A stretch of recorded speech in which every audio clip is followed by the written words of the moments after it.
I've spent over 60 hours now in the Baldur's Gate 3 early access.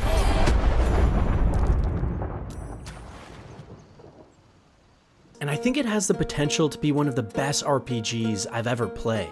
And that's because this game is everything that a great RPG should be. From the in-depth role-playing and story with impactful decisions, to the interesting world and reactive gameplay systems. So today, I'm going to break down every little thing that makes this experience so memorable, and explain the core things it does that more RPGs should pay attention to. Because even with only the first act in early access, Baldur's Gate 3 is shaping up to be one of the best games of the past decade, and maybe even of all time.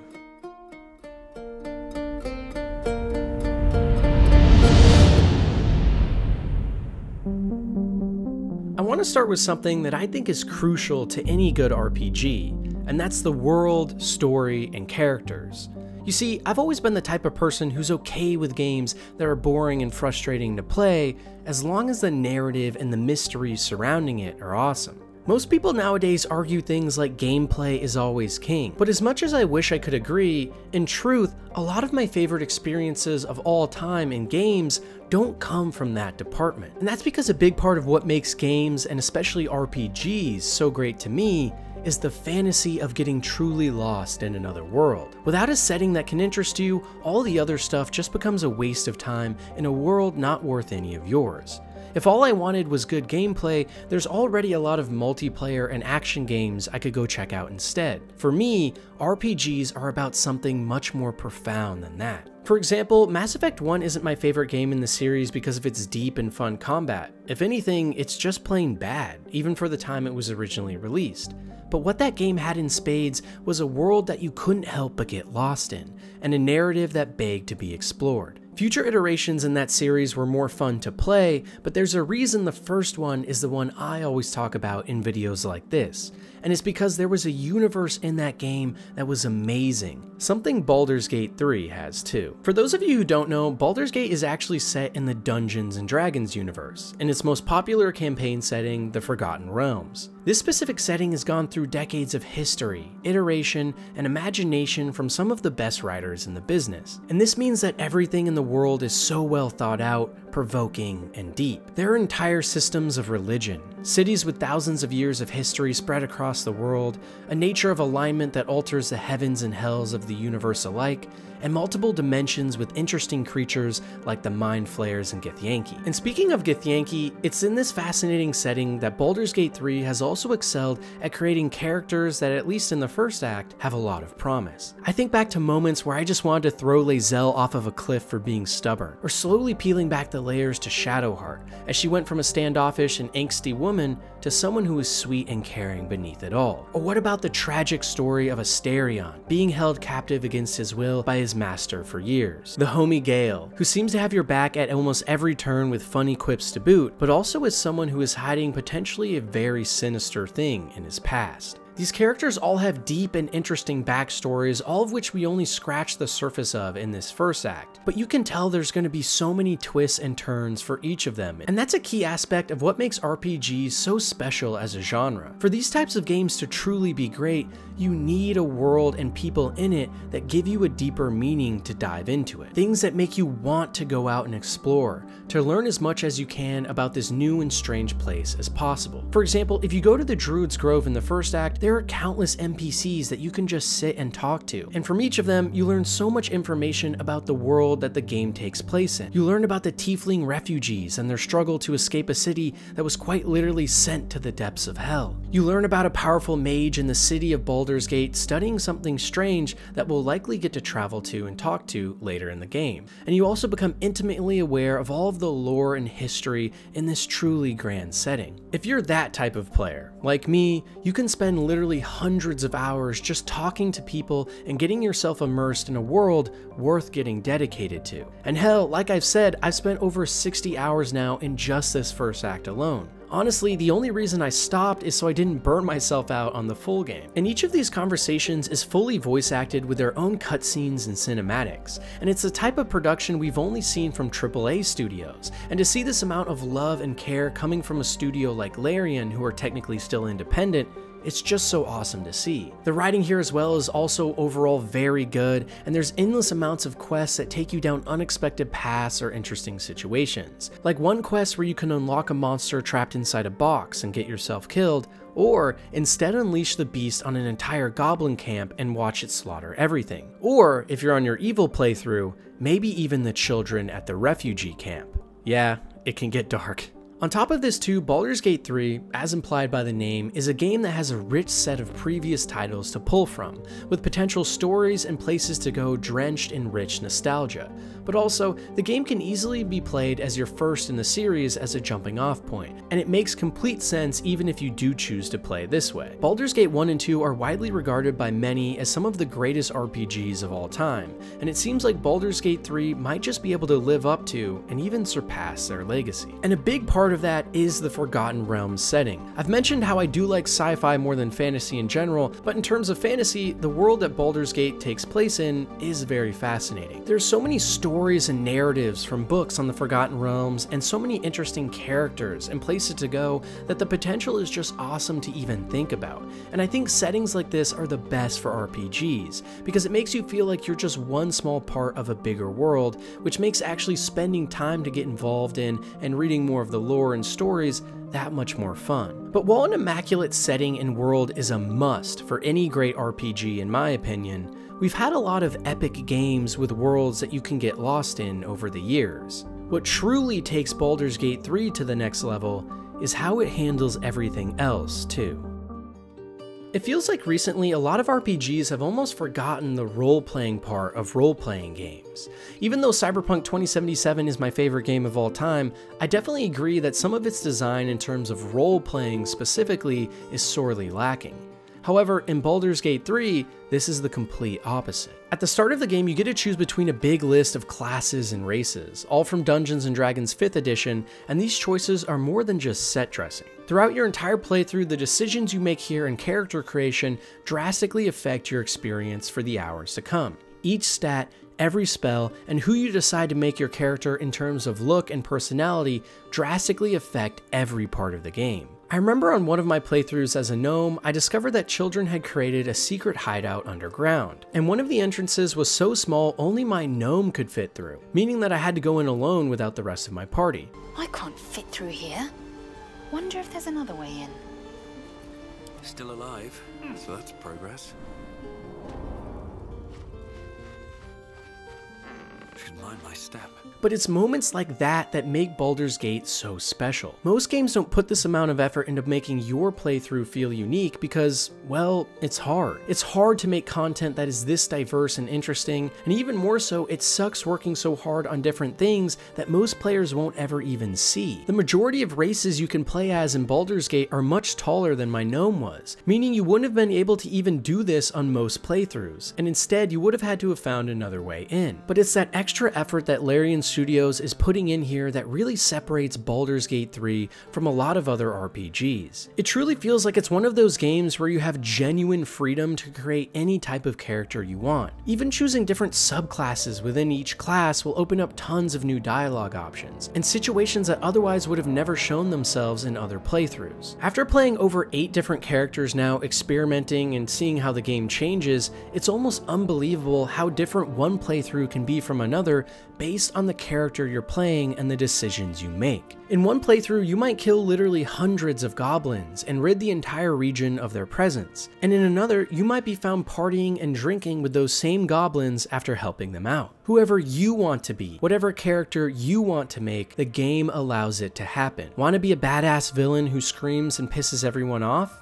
You can do that. Want to be a goody two-shoes who tries to be the hero in every moment and save the day? Sure, go ahead. Want to be a sneaky rogue who steals from all the townsfolk and hides in the shadows while they complain to guards, only to then use that stolen money to pay bribes? The game lets you do all of it. You know, there's another super memorable moment on one of my playthroughs where I realized that because I was playing as a drow, the goblins in the camp who usually were very hostile to me on my other playthroughs were now extremely scared of me and would simply mumble and stutter as they let me by. Or another time when I first tried playing as a druid and realized I could transform into a massive and creepy spider. But even more than that, I could then go up and talk to other people in dialogue scenes as the spider and people would react to it, along with me being able to now talk to other arachnids too. In almost every other game I've played where you can transform, the mechanic only carries over into new combat abilities, not a completely new experience in the game at every step. It feels like the game just gives you infinite possibilities to play exactly as you want. And more than anything I've ever played before, Baldur's Gate 3 fulfills that fantasy and freedom you would actually feel in person at a D&D table.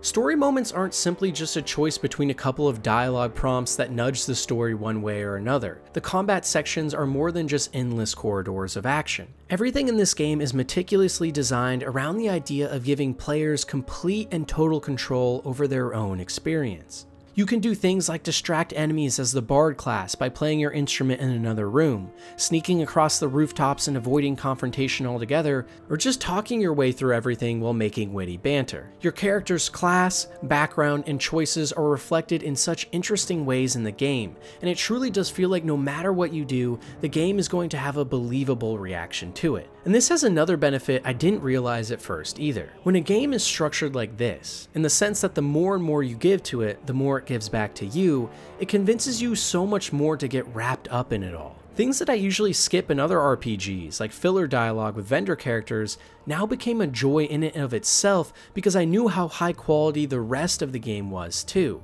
More than maybe any other game I've played, Baldur's Gate 3 focuses on putting more and more power into the hands of the player, and crafts an experience that truly rewards you taking your time and just role-playing, creating an entirely new person and adventure in your head with a game that lets you do all of it. But one of the most important parts of this formula is that Baldur's Gate 3 is a lot less rigid than other RPGs, because no matter how many options a game gives you, it's how a game reacts to what you do with these options that separates games from all other mediums.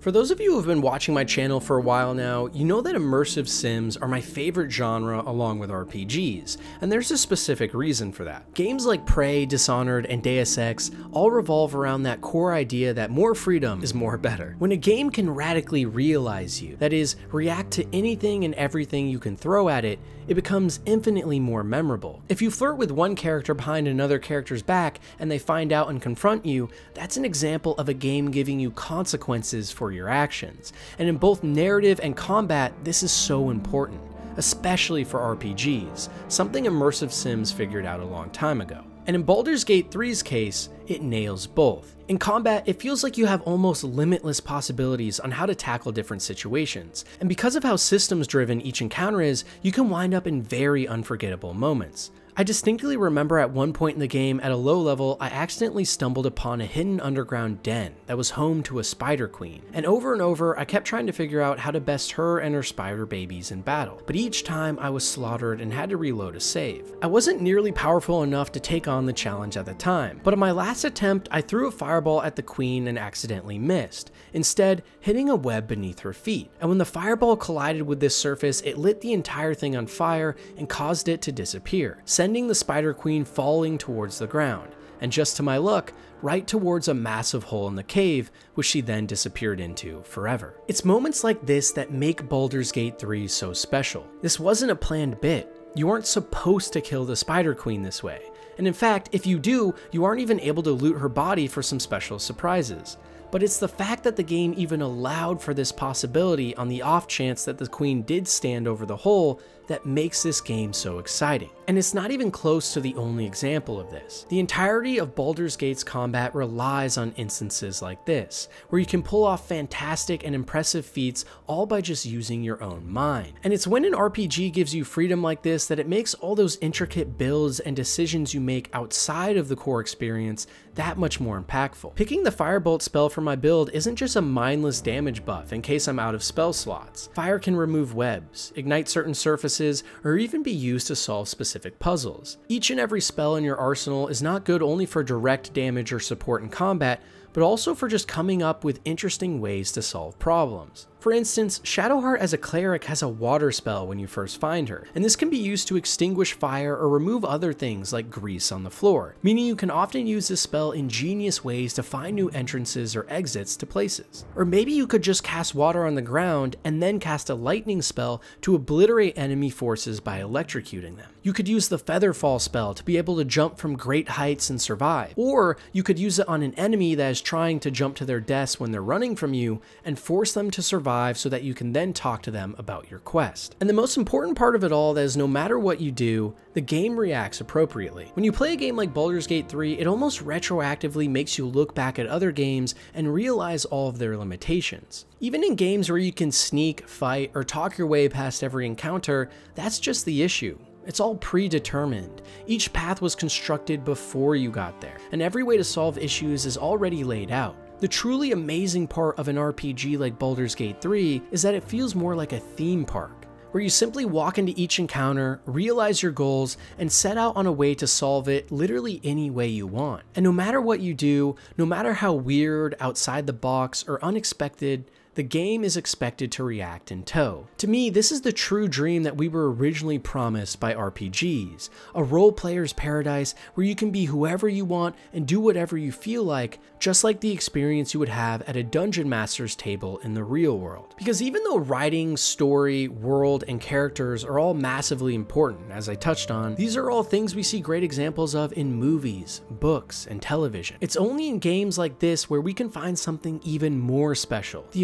ability for a game to radically realize you and your actions. And it's not just in the combat where this is apparent. Even in the story of Baldur's Gate 3 and the quest, it feels like there are just endless possibilities in how things could play out. In just one example in the game, you discover that the druids are being led by a new and evil dictator who has taken control of the power vacuum with their original leader's absence. And the amount of ways this entire encounter can play out is almost dizzying. You can kill her the second you find her and cause an uprising. You can trick her into being so ruthless her people turn against her. You can discover a note in her hidden lair that will lead you to discover a secret that can turn her servants on her. You can find the original leader of the tribe and bring him back to stop her, or you can convince him that she was actually good for the druids all along. You can trick the druids into being distracted while you push her down a mountain, or you could simply try and talk everyone into helping you find the original leader instead. There are so many different options and potential game states for each and every quest and mission you go on, and the decisions you make in all of your previous encounters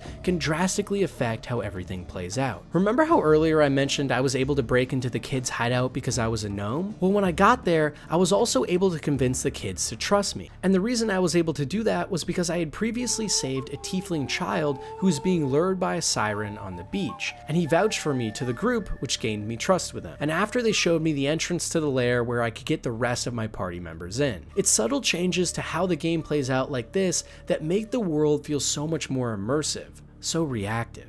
And the reason this is so important in games like RPGs is because it pulls you into the world and its mechanics more than anything else possibly could. When you've been playing Baldur's Gate 3 for long across multiple different playthroughs, you begin to see just how differently situations and encounters can play out. You start to realize just how important every decision you make in creating your character and party really is. Bringing certain party members to certain quests can completely change how the story goes. And even just having one spell that you originally thought sucked in a crucial moment can save entire main story characters. And this level or reactivity in the world makes everything in the game so much better. When I know just how important any spell or decision I make is, it makes those decisions and character build choices extremely engaging. Because instead of just thinking about how I need a new AoE spell to fight lots of mobs because my damage output is low, I'm thinking about how my decisions might affect who my character is, what they stand for, and how they'll interact with the game world, and what cool new ways I can solve problems with what I'm getting. Maybe more than any RPG I've played, Baldur's Gate 3 shows that this is what the genre should be like. Don't get me wrong, I love a bunch of other styles of RPGs too, as I've already touched on, but this level of choice and decision making is so crucial to pulling the player into a world fully. And to be more precise, it's not just that this game has a lot of choice and consequence. That can be seen in other games too. It's that the choices and consequences feel like they have so much freedom attached to them. For example, when I'm playing a game like Fallout New Vegas, for many people one of the greatest RPGs of all time, there is a lot of awesome decisions to be made, and depending on your character build and stats, you may or may not be able to pass dialogue checks at important moments to cause changes in the story. But there's a level beyond that Baldur's Gate 3 reaches for. Instead of making those decisions so telegraphed and obvious, instead they can literally just happen by trying out something unexpected in the game, like deciding to use Featherfall down that hole that the spider fell into and discovering an entirely new zone. Moments like this in Baldur's Gate don't happen because they were just one branch of a massive network of decision trees that make up a game. They happen because you, the player, made a choice that even the developers might not have expected to ever happen, and the game accounts for it. This is what RPGs should be all about. This is what the promise of real role-playing has always been the whole time. Great stories and choice and consequence will always be fun in games, but that sense of true and unrelenting freedom has always been missing, up until recently. And while we still have a ways to go before we reach the true pinnacle of fully voiced AI NPCs that never get stale, for now Baldur's Gate 3, to me at least, is exactly what RPGs should be aiming to be. Worlds full of interesting lore, characters, and story, along with impactful choice and consequence. But over all of that are systems constructed around full freedom and autonomy, around creating a game that radically realizes the player and their actions, and creates believable consequences for every action. For as great as all of this is though, none of it would matter at the end of the day if the game wasn't actually fun to play. And once again, it's here where, in my opinion, Baldur's Gate 3 shows how it's done. For most people playing games, it's all about the gameplay. As much as I personally love to rave about stories and the philosophies of different games' narratives in my videos, let's be honest, for most people, they're just here to have fun, not to be emotionally moved. Luckily for Baldur's Gate though, its moment-to-moment action and pacing is fantastic, and it's held up by an apparatus of great build diversity and replayability. The game's combat takes place in a turn-based system, where at the start of every battle, everyone rolls initiative and determines what order they will go in, taking turns between your team, allies, and enemies alike. The reason I think this style of combat works so great in RPGs specifically is because of how tactical it is. Instead of just pointing your gun at enemies and endlessly shooting, or having a full party you have to manage on the fly, turn-based systems allow you to really take your time and think about every decision you make, just like how you do in dialogue sections. You get to plan out each engagement and how you want to tackle it. And while it can be slower than some players might be used to at first, once you get an understanding of how to play around the combat more, it begins to show its strengths. But the real thing that makes the combat and builds in this game so great is once again the variety and diversity. Your class and race choices have massive reverberations on how combat will play throughout the game, and drastically affect how you tackle engagements. One great example of this from one of my playthroughs is that if you use your tadpole mind control powers too much, you start to gain abilities of pure evil. And for one of the classes, that power is a massive demonic whip that you can use to pull enemies towards you. In one encounter, I actually used this new skill to pull a goblin that was shooting at me from a roof nearby to the ground I was standing on. But as he was flying through the air, he actually came crashing onto my character who was already at low health, and this goblin splattered me into a bloody mess and downed my hero. It's situations like this where once again Baldur's Gate 3 simply flexes its muscles on the player and shows you just how free and open-ended the game can really be. Because of all of the interesting interactions each spell and ability has in the world,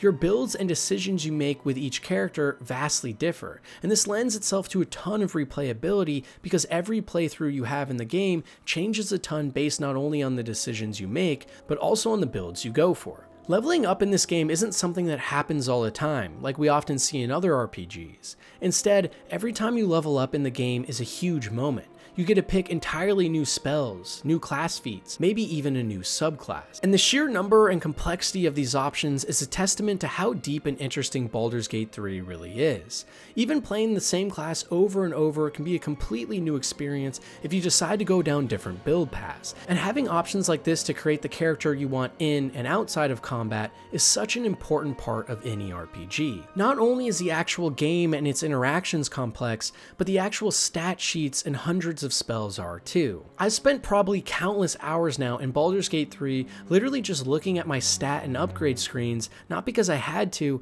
but because the game was so fun and in-depth that I wanted to see everything it had to offer and figure out the perfect builds for each of my playthroughs. You see, I've always loved games that give you hundreds of options on how to build your character because it makes you want to try new things on new playthroughs. But because of how deep all of the decisions in Baldur's Gate 3 are too, it almost became this daunting complex web of choices, consequences, and builds that all come together to really make you feel like you're on your own playthrough, a role player's paradise. And at the end of the day, isn't that what RPGs should be all about? Creating new and interesting characters, and taking them on an adventure that they can call all their own. In some ways, it actually reminds me of a Bethesda game, where it feels like you have full freedom in a world worth getting lost in, and tons of different builds or ways to play that make it interesting. But in Baldur's Gate, it also has that amazing narrative, band of characters, and a world that just brings it all together into one coherent piece. Honestly, it feels like Baldur's Gate 3 might just be shaping up to quite literally be the perfect RPG. The openness and freedom of expression from games like Skyrim and Prey, and the deep character building mechanics of things like Pathfinder and Fallout, all with the riveting story and world of games like Mass Effect and Dragon Age. From almost every single angle, for me at least, Baldur's Gate 3 is shaping up to be everything that a great RPG should be. In fact, my only complaint is that it isn't sci-fi, but that's just a personal gripe. However, maybe the thing that gives me the most hope that Baldur's Gate 3 can truly live up to these insane expectations I now have for it is the team and the community behind it. It's one of those things we tend to focus on less when analyzing a game and its future, but in a lot of ways it might also be the most important. Games, even single-player ones, live and die based on the communities and teams supporting them. There's a reason games like Skyrim, Mass Effect, and Fallout all have huge love even to this day. You see, Baldur's Gate 3 is being made by Larian Studios, one of the most beloved teams making RPGs right now. They're the guys that created Divinity Original Sin 2, which many regard as the greatest RPG ever made. And even more than that, in this now over 2 years of early access period for Baldur's Gate 3, the love, sweat, and tears that this team has been putting in is amazing. So many changes have happened over this period that the game we are playing now almost feels like a completely different and better product, and the love and support too from the community is astounding. Both the players and creators want nothing more than for this game to flourish, and it shows in the community events like the Panel from Hells and the stream updates. It's a hard thing to explain, but sometimes there really just is an essence to something where you can tell it will be great. Whether it's a team and leadership that truly believe in a product, or fans that feel heard and respected while also being understanding. Baldur's Gate 3's community is amazing, kind, respectful, and more than anything, exciting. And that kind of energy is something you need to be a great RPG, because even in those single player playthroughs without friends, it's those stories you get to tell at the water cooler, those moments you get to explain on Reddit, and the people you get to share your love with that can make these memories last a lifetime. Behind every great game is a great set of people too, and by my calculations, it's looking like Baldur's Gate 3 is going to have both. And hopefully, this video can just be one of many that I get to do on this game and its meaning post-release. Baldur's Gate 3 is by no means a perfect game. I do have a handful of gripes with it for sure, most notably the ease at which you can save scum, lots of bugs and funny glitches, a concern that the story might not be as great as it could be by the end, and a worry that the environments will become too samey and old over time. But as to whether or not these issues will be alleviated in the full release, your guess is as good as mine. The reason I made this video though is because regardless of all of that, Baldur's Gate 3 has already done something so special. It showed me just how great an RPG can be, and it gets me excited for the entire future of this genre. Stories and worlds filled with characters and moments I love. Game systems that radically react to the player and their agency. Build diversity and gameplay that begs for multiple playthroughs, and decision making that feels actually impactful. In a lot of ways, this is my dream game, minus the whole not being in space part. But even just getting to have played over 60 hours now in an experience that moved me so much is something I'm thankful for. And if this game can live up to everything this small taste gave me, well then 2023 really is shaping up to be one of the greatest years in gaming history, isn't it? especially with Starfield and Cyberpunk Phantom Liberty coming soon too. I can't tell you whether you will love Baldur's Gate 3 when it releases, but I can tell you for me, from the small taste I have seen, this is everything that a great RPG should be. And let me know down below what you guys think of Baldur's Gate 3 and my thoughts on it. As you can tell, I adore the game, but I love hearing from you guys too and what your favorite RPGs are and discussions about it all in the comments. It's something I love reading and it's why I reply to so many of them on most of my videos. Also, if you want to support me further, check out the membership program and GOG affiliate link down below in the description if you want to support me financially and help me grow the channel to hopefully make better and better videos for you guys, something I strive to do every week, day in and day out. As always, thank you so much for watching and supporting what I do here, and I hope you all have a fantastic day. Until next time.